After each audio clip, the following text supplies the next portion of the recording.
Without any doubt Rohit Sharma captaincy నుంచి తప్పుకున్న తర్వాత, అంటే తప్పుకోలేదు, రిటైర్మెంట్ అయ్యాడు కాబట్టి నెక్స్ట్ మన టీమిండియాకి T20Iలో కొత్త కెప్టెన్ కావాల్సిందే. అప్పుడు అందరూ అనుకుంది ఏంటంటే next captain Hardik Pandya.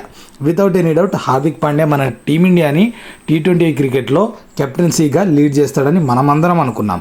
But according to reports ఏంటంటే సూర్యకుమార్ యాదవ్ లైక్లీ మన టీమిండియాని 2026 T20 వరల్డ్ కప్ వరకు కెప్టెన్సీగా బాధ్యతలు తీసుకోబోతున్నాడు అకార్డింగ్ టు రిపోర్ట్స్.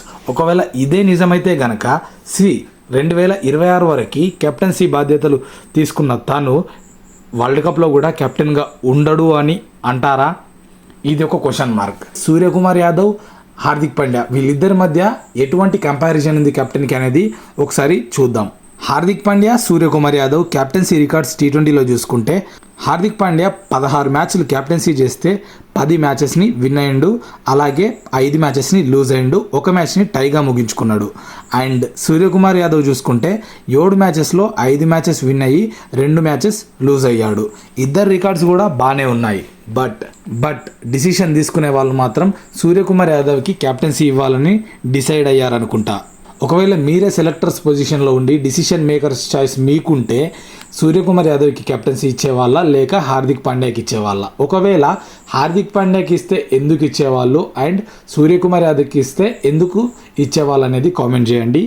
అలాగే సూర్యకుమార్ యాదవ్ రికార్డ్స్ చూసుకుంటే టీమిండియాకి కెప్టెన్సీ పరంగా తను ఆస్ట్రేలియాకి ఎగనెస్ట్గా నవంబర్ 2023లో ఒక సిరీస్ని 4-1తో విన్ అయ్యాడు. ఆ తర్వాత T20I సిరీస్ని సౌత్ ఆఫ్రికాకి ఎగనెస్ట్గా 1-1తో డిసెంబర్ 2023లో లెవెల్ కూడా చేశాడు. సో ఇద్దరు కూడా T20 పరంగా చూసుకుంటే వరల్డ్ క్లాస్ ప్లేయర్సే. హార్దిక్ పాండ్యా వచ్చేసి one of the best allrounders in the current cricket history. And T20I క్రికెట్లో బెస్ట్ బ్యాట్స్మెన్స్ పరంగా చూసుకుంటే సూర్యకుమార్ యాదవ్ తెలిసిందే కంటిన్యూస్గా నెంబర్ 1 బ్యాట్స్మెన్గా కొనసాగుతున్నాడు. మరి ఎవరు క్యాప్టెన్సీ చేస్తే మన టీమిండియాకు బాగుంటుందని మీరు అనుకుంటున్నారో కామెంట్ చేయండి. అండ్ అలాగే ఇలాంటి క్విక్ క్రికెట్ అప్డేట్స్ కోసం మన ఛానల్కి సపోర్ట్ చేయండి.